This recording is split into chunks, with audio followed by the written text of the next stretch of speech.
Ẹjọba Olúwa, ẹjọba Olúwa, láyé àti lọ́run. Ẹjọba Olúwa, ẹjọba Olúwa, ẹjọba Olúwa. Amen. Nous allons parler de la croix et le Saint-Esprit. La croix et le Saint-Esprit. Amen. La croix et le Saint-Esprit. Nous allons lire le livre de Actes chapitre 1. Verset 4 à 8. Alléluia. Nous suivons s'il vous plaît. Un jour qu'il prenait un repas avec eux. Merci. Il leur donna cet ordre: ne vous éloignez pas de Jérusalem, mais attendez ce que le Père a promis, le don que je vous ai donné. Car Jean a baptisé avec de l'eau, mais vous, dans peu de jours, vous serez baptisés avec le Saint-Esprit. Ceux qui étaient réunis auprès de Jésus lui demandaient alors: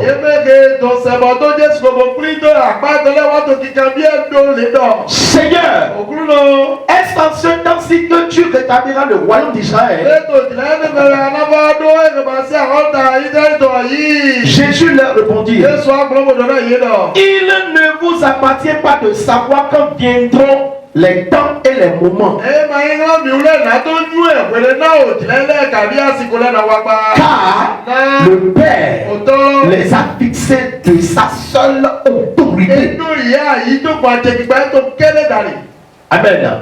Mais vous recevez une force quand le Saint-Esprit descendra sur vous. Vous serez alors mes témoins à Jérusalem, dans toute la Judée et la Samarie, et jusqu'au bout du monde. Mes chers, la croix et le Saint-Esprit. Quand on parle de la croix, la croix c'est quoi? La croix veut dire la décision finale. La décision finale. C'est ça qu'on appelle la croix. Pourquoi la croix est appelée la décision finale? Parce que c'est sur la croix qu'on condamne les accusés. Merci. Les coupables.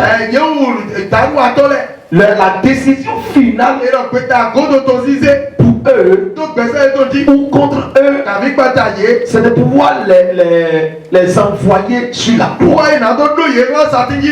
les crucifier et les tuer. Vous êtes là? Donc la croix s'appelle décision finale. Alléluia. Amen. Et quand la décision est allée vers la croix, autre décision ne va plus travailler là. Deuxième chose, toute décision qui est allée sur la croix ne revient plus vivant. Elle est morte. Je le redis encore. Toute décision qui est allée sur la croix ne descend plus vivant. Elle morte. Toute chose vivante qui allait sur la croix ne revient plus vivant. Alléluia. Amen. Quand on l'envoie sur la croix, elle a été condamnée à mort. La croix est une décision finale. Si Jésus a accepté de pouvoir aller sur la croix, donc il a pris une décision finale. Tout ce que vous avez jeté sur la croix est irrécupérable. Alléluia. Amen. Vous ne pouvez plus récupérer la chose vivante. Parce qu'elle a été jetée sur la croix. Jésus dit ici, hein, il dit, il parlait avec ses disciples. Où les disciples lui ont posé une question. Est-ce que c'est maintenant que tu veux rétablir la maison d'Israël? Jésus leur a dit ceci, hein. Il dit, ce n'est pas à vous de connaître le moment où mon Père va le faire. Alléluia. Il ne vous appartient pas de savoir quand viendront les temps et les moments, car le Père les a fixés de sa seule autorité. De sa seule autorité. Alléluia. Maintenant, écoutez-moi très bien. Je suis en train de parler de la croix et le Saint-Esprit. J'ai dit toute chose qui est allée sur la croix ne peut plus descendre vivant. Mais toutes choses qui sont parties sur la croix avec le Saint-Esprit va avoir la résurrection. Si Jésus n'avait pas le Saint-Esprit, il ne peut pas accepter d'aller sur la croix. Donc aller sur la croix sans le Saint-Esprit, c'est une vie partant. Une vie partant quoi. Ta vie est partie. Mais si tu passes sur la croix avec le Saint-Esprit, les gens verront que tu es parti.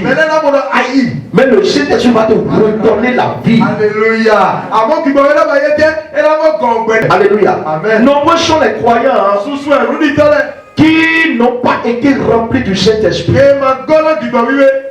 Au moment où ils ont cru au Seigneur Jésus, ils n'ont pas reçu le Saint-Esprit. Aujourd'hui, ils sont remplis. Les deux ne sont pas les mêmes choses. Tu as la sauce, n'est pas que tu es rempli de la sauce. Donc il y a une différence, hein, entre j'ai le Saint-Esprit où je suis rempli du Saint-Esprit. Alléluia. Amen. Tel qu'il y a de différence entre un riche et un pauvre. Alléluia. Un pauvre, c'est quelqu'un qui a été privé de ne pas avoir même 5 francs CFA.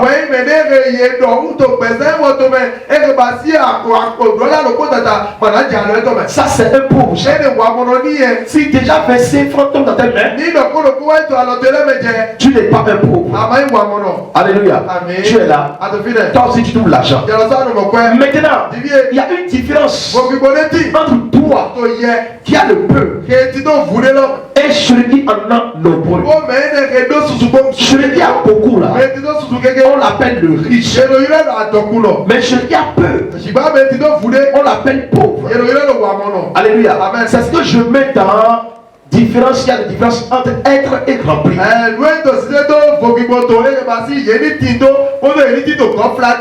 Mais il y a pire. Je dis il y a pire quoi. Merci beaucoup. Après de nombreuses années de vie dans la foi, il continue à être lié par le péché. Il reste des chrétiens charnels. Alléluia. Ces gens de chrétiens qui n'ont pas le Saint-Esprit, ils disent qu'ils sont des chrétiens et ils restent sur cette renommée pendant des années. Si vous êtes un chrétien pendant des années et que vous n'avez pas le Saint-Esprit, votre vie va encore s'empirer. Je le redis, votre vie va encore s'empirer. Un chrétien qui n'a pas le Saint-Esprit, après de nombreuses années dans la foi, s'il n'a pas le Saint-Esprit, il est resté lié aux ennemis. Il est resté lié aux démons pendant des années. Pourquoi? Parce que Jésus-Christ n'est plus sur la terre. Quand il partait, écoutez ce qu'il a dit aux apôtres. Il dit sans le Saint-Esprit, vous ne pouvez pas. Vous ne pouvez pas. sans le Saint-Esprit, vous ne pouvez pas. Donc il dit attendez jusqu'à ce que le Saint-Esprit n'arrive. Alléluia. Amen. Tu l'as dit, moi, je suis là. Et qu'est-ce que le Saint-Esprit est? Il est le témoin des œuvres de Jésus. C'est lui qui est venu faire la continuité. C'est lui qui est venu refaire ou répéter les miracles de Jésus dans notre vie.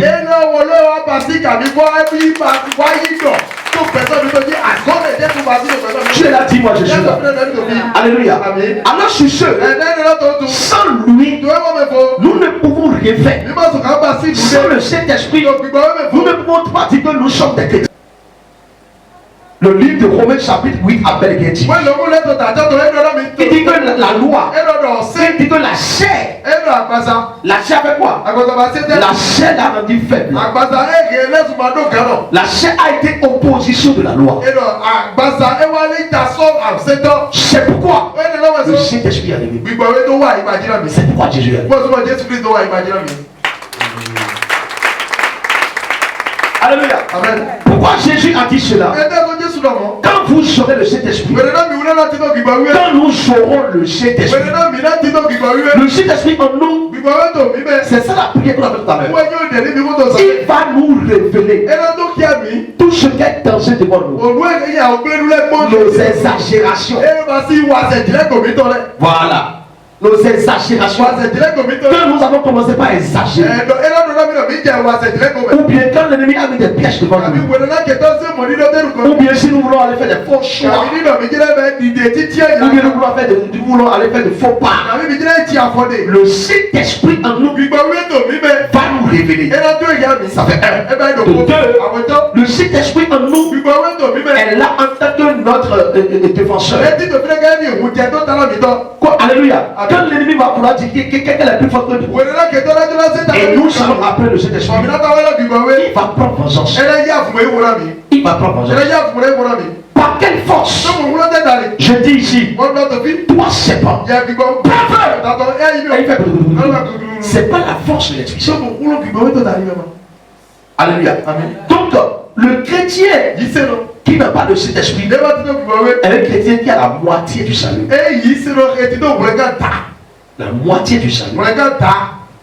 Alors que nous ne devons pas être des chrétiens qui ont la moitié du salut. Alléluia. Donc la moitié du salut, c'est un chrétien qui va à l'église, mais qui vit consciemment dans le péché. Il ne cherche pas à avoir de la connaissance contre cela. Et il ne cherche même plus à s'en sortir de ça. Il dit ceci: Jésus a déjà tout accompli. Donc l'accomplissement de Jésus, c'est pour nous ramener à pouvoir faire des désordres. Jamais. Jamais. Donc tout chrétien qui vit consciemment, alléluia, tout chrétien qui vit consciemment dans le péché et ne cherche pas à avoir de la connaissance contre cela, alors il est un chrétien qui a de la moitié du salut. Son salut n'est pas au complet.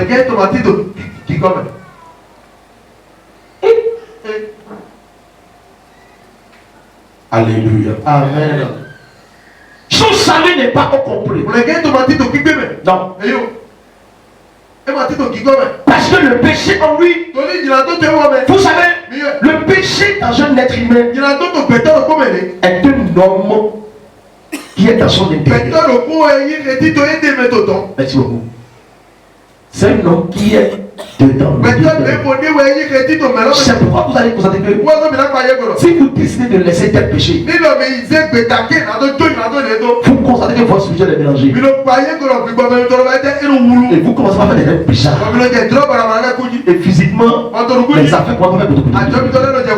Parce que l'homme là, l'homme bizarre, il a vu que vous êtes en train de se séparer de lui. C'est comme une femme qui dit à un homme, je ne veux plus de toi. Alors que l'homme, lui, veut toujours de la femme. Qu'est-ce que l'homme va faire en ce moment? Hein? Il sera mélangé. Non, on ne peut pas mélanger. Il va attaquer la femme. Parce que l'homme n'a pas dit je ne veux pas de toi. Mais c'est toi femme qui a dit à l'homme je ne veux pas de toi. Ce homme va te laisser partir. Mais ça va être difficile. Il va vouloir te créer toute sorte d'ennui. C'est comme ça entre le péché et l'être humain. Dans cela, voilà ce qui se passe avec vous. Quand tu es dans le monde, dans le péché, et tu vis dans le péché, et tu gagnes encore de l'argent, voilà ce qui se passe. Le monde a mis la vie du père devant toi. Et il a emprisonné ou il a arraché une partie de ta vie. Si vous prenez ces genre de personnes, soit ils vivent dans le péché, ils gagnent encore de l'argent, mais ils sont stériles. Stérile. Quand vous le voulez très bien, vous allez voir que avant qu'ils aient récupéré cela, forcément ils vont quitter dans cette vie. Tant qu'ils demeurent dans cette vie, ils ne peuvent jamais récupérer la grande partie de leur vie qui les a été arrachée. Si vous en connaissez, regardez-les très bien. Vous allez voir que ces personnes à qui on prêche l'évangile, on les parle de Jésus. Et ils disent oh, il faut laisser affaire là. Il faut laisser ça. Ce sont les paresseux qui sont là-bas. Ce sont les signes qui sont là-bas. Quand vous les regardez très bien, vous allez vous poser la question que eux, ils mènent une vie de débauche, mais pourtant les affaires marchent.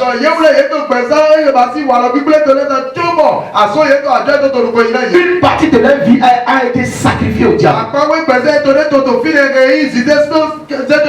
Sacrifiée. Consciemment ou inconsciemment. Regardez-les très bien. Vous allez voir forcément. Il y a une grande partie qui ont été privés de droits nécessaires.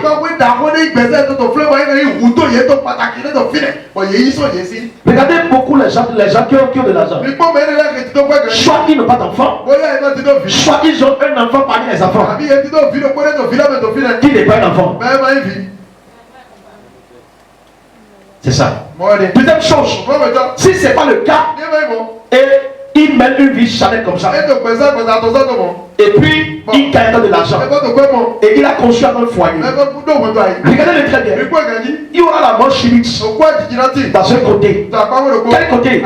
Soit lui-même, soit sa femme, soit son mari, soit son enfant.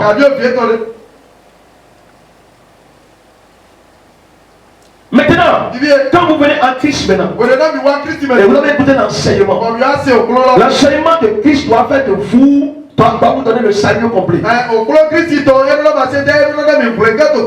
Maintenant, quand vous commencez à prier, et vous commencez à écouter des enseignements, alléluia, on constate que les affaires commencent à chuter. C'est ça. Pourquoi les affaires commencent à chuter? Ce péché-là était un homme fort en toi. Et quand tu as commencé l'église, et tu as commencé à écouter l'enseignement, tu as commencé par prendre des décisions finales qu'on appelle la gloire. Et cette décision dit ceci: moi je ne vais plus fumer de cigarettes. Comme tu as dit, moi je ne vais plus fumer de cigarettes. Le lendemain, soit c'est le boulot qui est gâté, ou bien soit c'est le problème qui arrive. Oui, c'est ce ton fort péché là. C'est lui qui est en train de le combattre. Pourquoi? Parce que tu es en train de le chasser de ta vie. C'est pourquoi j'avais dit tout à l'heure que c'est comme si tu es avec un homme. Et l'homme ne t'a pas dit que je ne veux pas de toi. Et c'est toi qui as dit à l'homme, moi je ne veux plus de toi. L'homme dit quoi? Il dit, elle veut me laisser pour aller vers quelqu'un d'autre. Quand vous venez chez les Béninois, dans ça ils font quoi? Ils attaquent la femme. Ils l'envoûtent. Il envoûte. Parce qu'il ne veut pas que la femme les laisse aller vers un autre homme. Dans le spirituel, c'est pareil. Quand vous voulez quitter le péché, le péché dit ceci: il veut me laisser et aller vivre avec la sainteté. Je ne vais pas le laisser. Je vais lui créer des ennuis. Alors que là, vous avez besoin de la croix. Croix. C'est quoi la croix là? C'est ça que j'avais dit. La décision finale. Sur la croix, il n'y a pas la vie là-bas. C'est la mort qui est là. Mais si c'est la croix avec le Saint-Esprit, il y a la vie. Quand vous avez pris la décision, et maintenant l'ennemi a commencé à frapper vos affaires. Et vous avez constaté. Écoutez-moi très bien. Je vais ouvrir une fenêtre. C'est pourquoi des fois, vous dites ceci: comment est-ce que mes affaires marchaient? Et quand j'ai commencé l'église, mes affaires ont commencé par chuter. Tu sais pourquoi? Parce que quand tu as commencé l'église, tu as commencé une vie nouvelle. Tu as commencé avec un homme nouveau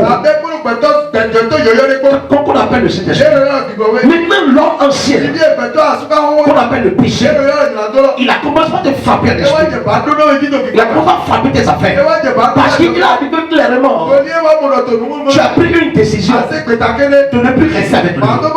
Mais alors, pour que le Saint-Esprit soit ton défenseur, et tu sais qu'il est ton défenseur, là maintenant, tu vas prendre ordonnance. Alléluia. Qu'est-ce que je mets dans ça? La décision forcée de ne pas laisser ce péché. Alléluia. En comptant sur le Saint-Esprit. Alléluia. Tu vas prendre la décision forcée. Tu vas prendre l'ordonnance. Alléluia. Et tu dis: je ne veux plus faire quelque chose. Et quand tu as dit ça, quoi qu'en soit le soulèvement physique ou le soulèvement spirituel, tu vas se lever contre toi. Tu vas commencer par évoquer le Saint-Esprit. Saint-Esprit au secours. Saint-Esprit au secours. Saint-Esprit au secours. Saint-Esprit au secours. Saint-Esprit au secours. Alléluia. Là, quand tu as pris l'ordonnance là, ça dit la décision forcée là, je tombe fort là, spirituel là, c'est lui qui a commencé à frapper tes affaires. Commence pas à frapper tes partenaires. Les gens commencent pas à te détester. Les problèmes commencent pas à se lever. Là, tu as commencé par passer la vie de la croix. C'est la croix. C'est la croix. C'est la croix. Tu es là. C'est ça qu'on appelle la croix. Parce que le monde s'est levé contre Jésus. C'est ça qu'on appelle la croix. Alléluia. Et quand Jésus est allé sur la croix, Jésus a reçu la délivrance. Parce qu'il n'est pas allé sur la croix chanellement. Jésus n'est pas allé sur la croix chanellement. Jésus est allé sur la croix avec le Saint-Esprit. La délivrance de la croix. Galates chapitre 5 verset 24. Regardez très bien ce qu'il dit. Ceux qui appartiennent à Jésus-Christ ont fait mourir sur la croix leur propre nature avec ses passions et ses désirs.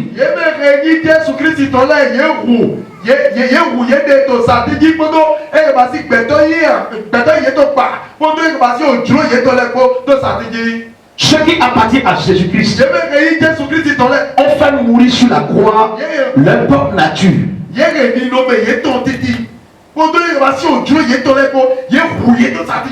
Alléluia.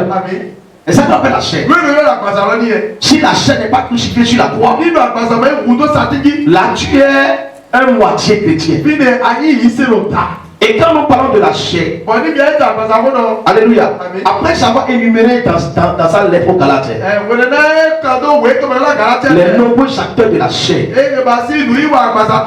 l'apôtre Paul fait remarquer que ceux qui sont à Jésus-Christ ont crucifié la chair avec ses passions et ses désirs sur la croix. C'est là en effet ce qu'est la délivrance. La première délivrance de chrétien, ce n'est pas quand on prie pour toi et tu tombes. Non, mais c'est quand tu as compris en toi que je suis un chrétien. Je suis quelqu'un qui appartient à Christ. Je dois crucifier la chair. Pourquoi? Parce que Jésus est déjà allé sur la croix. Et il a fait quoi? Il a crucifié notre chair sur la croix. Toutes les personnes qui sont venues en Christ doivent forcément crucifier sa chair. Alléluia. Je n'ai pas bon en chrétien. Le croyant se préoccupe des œuvres de la chair. Ce qui n'est pas normal. Alléluia. Si vous êtes un croyant et que vous donnez aux œuvres de la chair, votre salut est à la moitié. Comme ça, vous n'êtes pas d'accord de ce que Jésus est allé sur la croix. Verset 19. Regardez bien ce qu'il dit. On sait bien comment se manifeste l'activité de notre propre nature.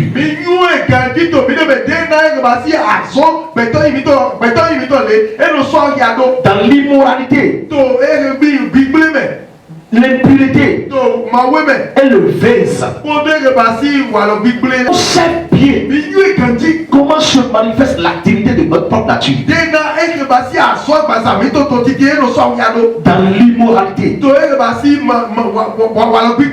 Vous voyez, donc tous les chrétiens qui sont venus en Christ, qui te mettent dans l'immoralité, ce dernier n'est pas un chrétien. Parce que c'est la loi du royaume chrétien. Cette loi dit ceci. À tout moment, toi tu es venu en Christ. C'est forcé, tu dois laisser l'immoralité. Tu dois l'envoyer sur la croix. Tu dois prendre l'ordonnance. Tu dois prendre des décisions forcées. Et dire, je ne suis plus dans le monde. Je suis désormais dans la communauté chrétienne. L'immoralité ne doit plus se révéler à moi. Deuxième chose qu'il a dit, il a dit l'impureté. L'impureté. La vie chrétienne, c'est la vie avec le Saint-Esprit. Le Saint, d'esprit, l'Esprit qui est saint.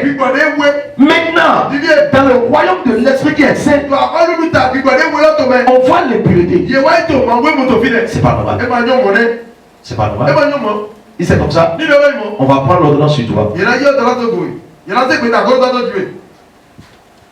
Alors, si tu es comme ça, tu es en train de manifester ta vie qu'on appelle la moitié salut, la moitié du salut.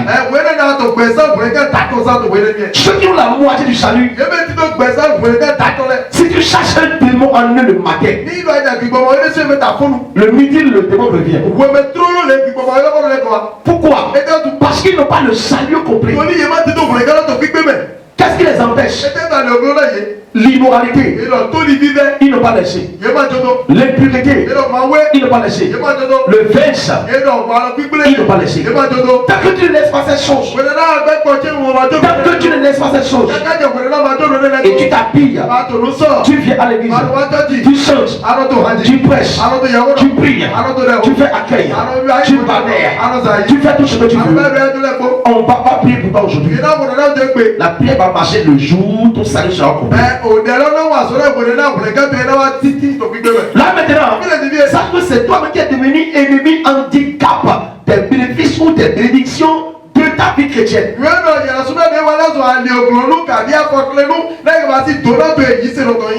Alléluia. Amen. Donc je disais que le croyant se préoccupe des œuvres de la chair. Alléluia. Amen. Vraiment, c'est vraiment étrange. Merci. C'est vraiment étrange. Quand on va parler avec chrétien, depuis le jour où tu es venu en Christ jusqu'au jour, on continue de voir encore que tes comportements reflètent toujours le comportement mondain. C'est pas normal. C'est pas normal. Alléluia. Là, tu es en train de rendre Chanel la vie de la croix que Jésus a manifestée.